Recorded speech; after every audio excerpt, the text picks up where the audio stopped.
Hi friends, நான் இன்றைக்கி சொல்ல போகிற விஷயம் உங்களுக்கு என்னடா இது இப்படிலாம் நடக்குமான்னு கூட உங்களுக்கு தோணும்.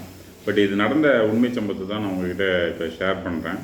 ஆக்சுவலி ஒரு பையன் வந்து அவன் பேசிக்கலாக ஃபோட்டோகிராஃபர். இந்த கல்யாண வீடியோ ஃபோட்டோலாம் அவன் எடுப்பான். அவன் என்ன பண்ணியிருக்கான், லாஸ்ட் வீக் ஒரு கல்யாணத்துக்கு போயிருக்கான். முன்னாள் மதியத்துலேருந்து மறுநாள் மதியம் வரைக்கும் ஃபோட்டோ எடுக்கணுன்றது தான் அவன் டீல் பேசியிருக்கான். ஒரு மினிமம் லெவல் பட்ஜெட்டுக்கு தான் அவன் ஓகே சொல்லி போயிருக்கான். முன்னாள் காலையிலேயே போய் அவன் ஃபோட்டோஸ் வீடியோஸ்லாம் எடுக்க ஆரம்பிச்சிருக்கான். கண்டினியூஸாக போயிருந்துருக்கு. நைட்டு 10-10:30 ஆகிருக்கு.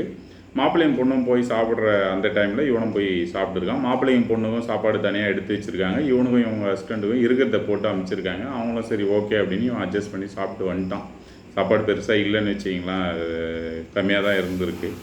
அதுக்கப்புறம் மறுநாள் இவன் போயிட்டு அன்றைக்கி நைட்டு ஃபுல்லாக ஃபோட்டோ செஷன் எல்லாமே நடந்திருக்கு.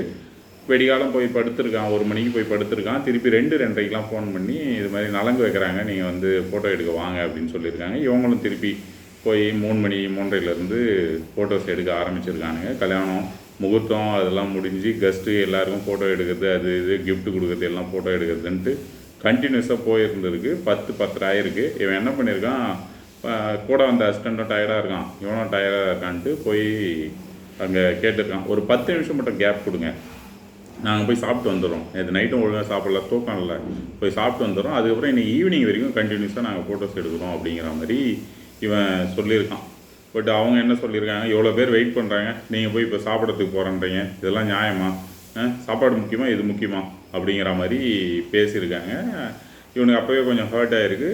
இதெல்லாம் தாண்டி பையனோட அப்பா என்ன பண்ணியிருக்காரு, ஒரு படி மேலே போய் நீங்கள் இப்படிலாம் பண்ணிங்கன்னா உங்களுக்கு பேமெண்ட்டை கட் பண்ணிவிடுவோம் பாருங்கள் அப்படின்னு ஆர்ஷாக பேசணும்னு இவனுக்கு வந்து சொல்கிறோன்னு ஏறிடுச்சு. இவன் என்ன பண்ணியிருக்கான், பையன் முன்னாள் எடுத்தது மறுநாள் காலையில் எடுத்தது எல்லா ஃபோட்டோ வீடியோ டெலீட் பண்ணிவிட்டு உங்களால் முடிஞ்சதை பாருங்கடா அப்படின்னு சொல்லிட்டு இவன் மண்ணு கிளம்பி வந்துட்டான். இப்போ இந்த விஷயத்தில் இவன் பண்ணது ஒரு விதத்தில் கரெக்டுனாலும் இன்னொரு விதத்தில் தப்பு. என்னன்னு கேட்டிங்கன்னா, கல்யாணன்றது வந்து வாழ்க்கையில் ரொம்ப முக்கியமான ஒரு விஷயம். அதில் எடுத்த ஃபோட்டோஸ் வீடியோஸ்லாம் இவன் டெலீட் பண்ணுறான். அது ஒரு மெமோரிஸ்.